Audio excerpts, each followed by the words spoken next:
संत श्री रंगनाथ महाराज परभणीकर गुरुजी यांच्या पुण्यतिथी सोहळ्यानिमित्त जिंतूर येथे आयोजित कीर्तन महोत्सव कार्यक्रमात हरिभक्तपरायण श्री ज्ञानेश्वर महाराज साधू यांनी कीर्तन सेवा सादर करताना भक्ती मार्गावर जाण्यासाठी साधनाचा उपयोग करावा तरच खरी मुक्ती मिळते असे विचार व्यक्त केले।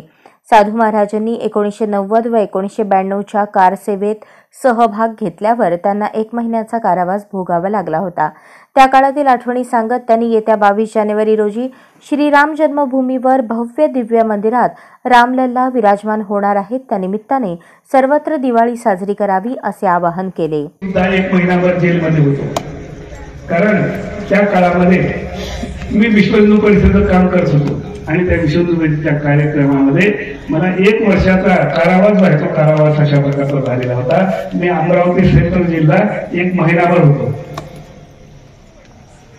सद्भाग्य आहे ते सद्भाग्य अशा प्रकारचं आलं। त्यावेळेस असं वाटत होतं प्राण गेले तरी चालतील, पण राम जन्मभूमी जी आहे ते राम जन्मभूमीवर रामलल्लाचं मंदिर आहे, ते मंदिर अशा प्रकारचं उभं राहिलं पाहिजे। जेल हो ती फास अशा प्रकारचा मिळो, काही जरी झालं तर राम मंदिर अशा प्रकारचं व्हायला पाहिजे।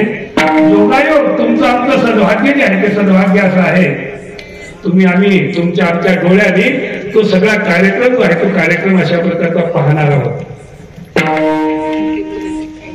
हरिभक्तपरायण महेश महाराजांनी मला विचारलं की महाराज तुम्हाला निमंत्रण आलंय काय? मी त्यांना सांगितलं महाराज मला निमंत्रण आलंय। ते म्हणजे जाणार आहेत काय?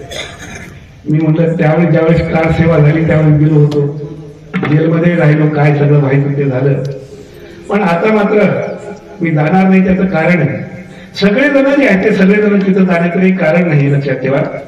आम्ही आमच्या मंदिरामध्ये 7 दिवस रामनामाचा अखंड जप जो आहे तो अखंड जप अशा प्रकारचा करणार आहे। रात्रंदिवस प्रभू रामचंद्राचा जप जो आहे तो जप अशा प्रकारचा करणं चालू करणार आहेत आम्ही 7 दिवस पर्यंत।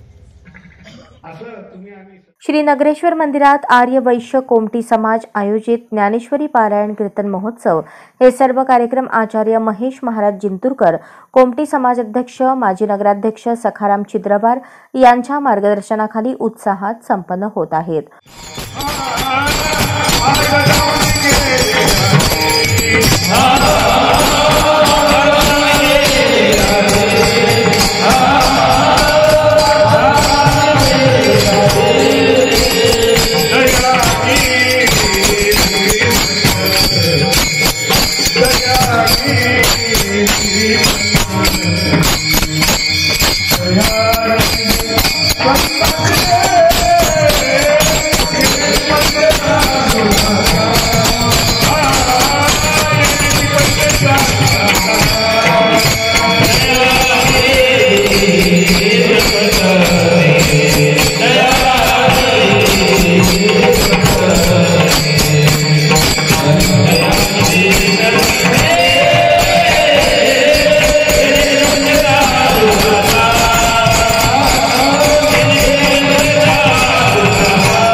मार्गदाऊनी गेले आधी दयानिधी संत ते देण्याची पडते चालू जाता न पडे गोष्टा कुठे काही महाराज वर्णन करतात।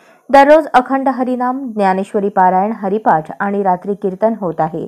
पुण्यतिथी सोहळा समिती अध्यक्ष आकाश कोकडवार आणि त्यांचे पदाधिकारी यशस्वीतेसाठी परिश्रम घेत आहेत।